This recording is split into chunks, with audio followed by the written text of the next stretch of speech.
지금부터는 좀 더 자세히 증상에 따른 발 질환들을 하나씩 좀 짚어볼게요. 네. 첫 번째는요. 이런 증상입니다. 발 뒤꿈치가 아파요. 뒤꿈치가. 이러신 분들 많거든요. 요거는 족저근막염을 의심해 볼 수 네. 있다. 이게 어르신들한테 많다고요. 네, 요즘에 이제 40, 50대 중년 뭐 여성분들, 남성분들 걸을 때 발 뒤꿈치가 아프시다고 엄청 많이 오십니다. 40, 50대 이제 발바닥 통증의 대표적인 질환인 족저근막염인데요. 예.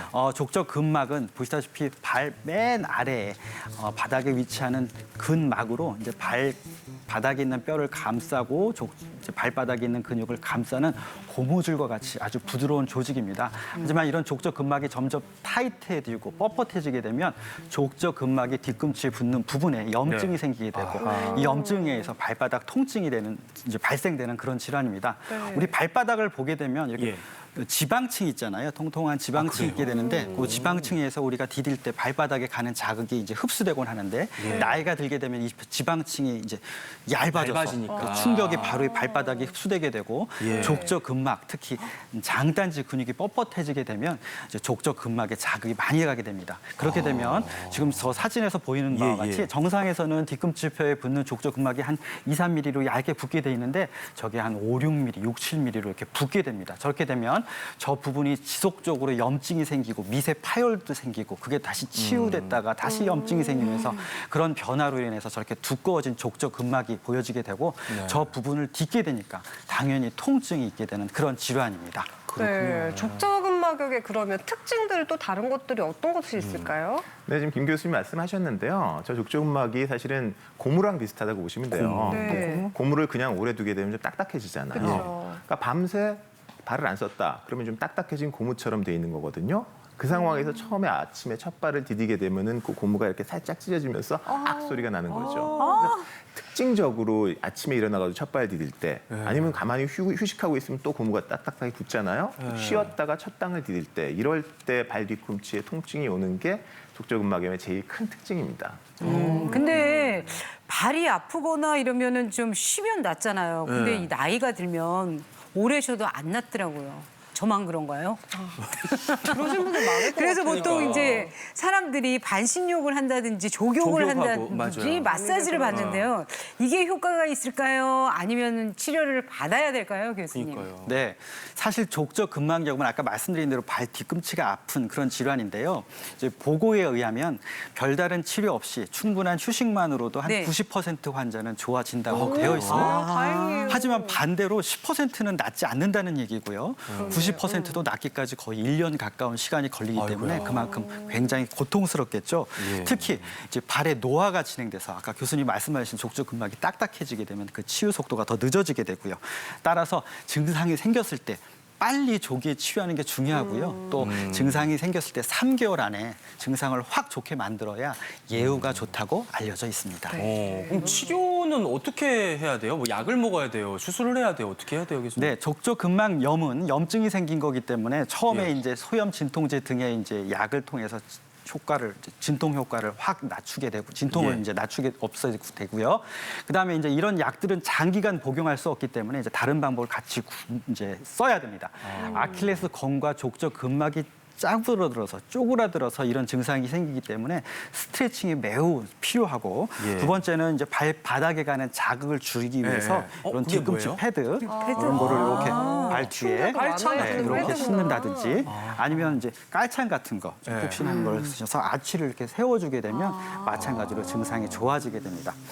여기서 이제 족저근막염 있는 환자분들이 어떤 신발을 신어야 돼요라고 보통 많이 물어보시는데 궁금해요. 예. 제가 신발을 몇 개 준비했는데 이제 밑이 아주 딱딱한 신발보다는 지금 운동화처럼 이렇게 밑이 폭신폭신한 신발이 좋고요.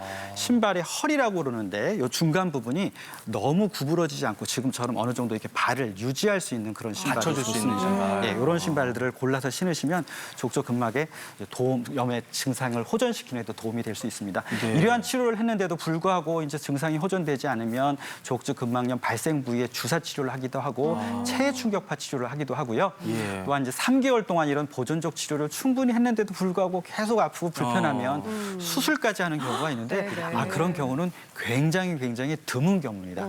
다시 한번 강조드리지만 네. 여기 있는 모든 치료 중에서는 저 아킬레스건, 족저근막 스트레칭하는 이런 운동이 가장 중요하고 치유하는데 가장 중요하다고 다시 한번 강조 말씀드립니다. 네, 정말 뭐 하루 종일 서서 일하시거나 이렇게 움직이고 돌아다니는 직업 종사하시는 분들은 저녁만 되면 이 발 피로 때문에 너무나 고생을 하시는데 시원하게 풀 수 있는 마사지가 있다고 그래요. 우리 물리치료사님 모시고 배워보도록 하겠습니다. 김혜영 씨가 네. 댓글 한번 같이 해주세요. 우리 박혜진 물리치료사님이 공 같은 걸 또 갖고 나오시는데. 준비 선물입니다. 네.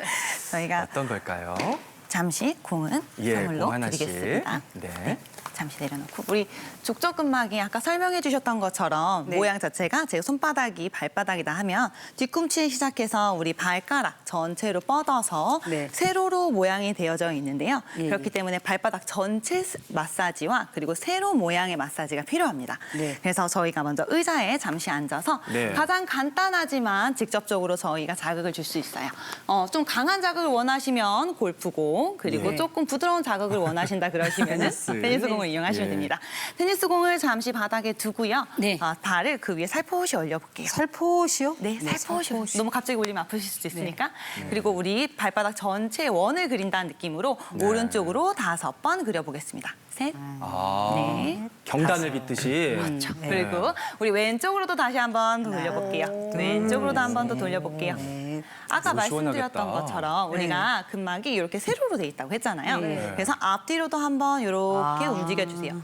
이때 가장 아픈 포인트가 있으실까요? 예예예. 좋고 그 올록하는데. 볼록한데. 네. 고기를 딱 집어주시고 네. 집어요? 네. 네. 네, 다리를 딱 짚고 그 상태로 체중을 살포시 앞으로 조금 더 실어서 숨 쉬고 배 힘을 좀 내놓고. 넣어주라는 거구나. 그렇죠. 체중을 조금 더 실어서 예. 조금 깊게 마사지를 해주시면 좋습니다. 체중을 이용한 마사지네요. 그런데요. 이게 아프면서 시원하네요. 그렇죠. 그렇죠. 그래서 조금 더 강한 자극을 내가 원한다 하시면 체중을 조금 더 앞쪽으로 옮겨주셔서 다리에 체중을 조금 더 실어주시면 되고요. 아니면 조금 더 아까처럼 딱딱한 골프공을 이용하시면 됩니다. 네. 네. 이렇게 우리 발바닥 족저근막 마사지를 해줬고요. 예. 실질적으로 결국에는 족저근막 통증이 아치 때문에 발생한다라고 말씀해 주셨잖아요. 네, 네, 네. 그래서 실질적으로 보이시면 아치는 이렇게 발바닥 안쪽에 보이면 제가 잘 보이도록 스티커를 준비했습니다.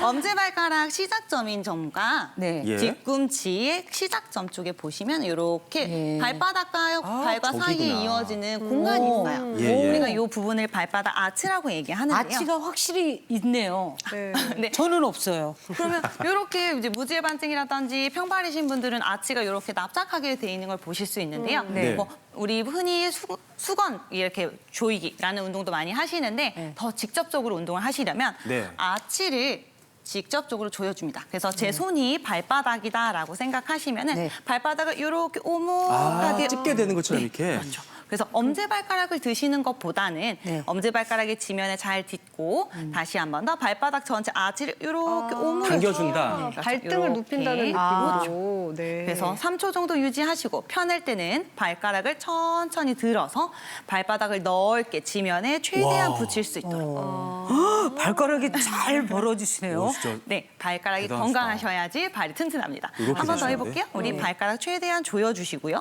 빨간색 섬이 조여주실 수 있도록 웅크려주시고. 꽃게 찌개 네. 담을 네, 듯이. 그렇습니다. 그래서 발바닥 최대한 넓게 펼쳐서 다시 지면에 닿을 수 있도록 이렇게 운동을 해주시면 족저근막염의 예방도 되고 좋은 운동이 될 것 같습니다. 네. 이렇게 감사합니다. 하면 되겠네요. 예, 시원하게 좀 풀어보도록 하겠습니다. 자, 신발 신으시고 자리로 모시도록 하겠습니다. 네, 하루 일과를 마무리하고 딱 침대에 누우면은요, 누가 내 발 좀 주물러줬으면 좋겠다, 막 이런 생각이 들 때가 있는데, 맞아요. 그때 네. 해보시면 참 좋을 것 같습니다. 예.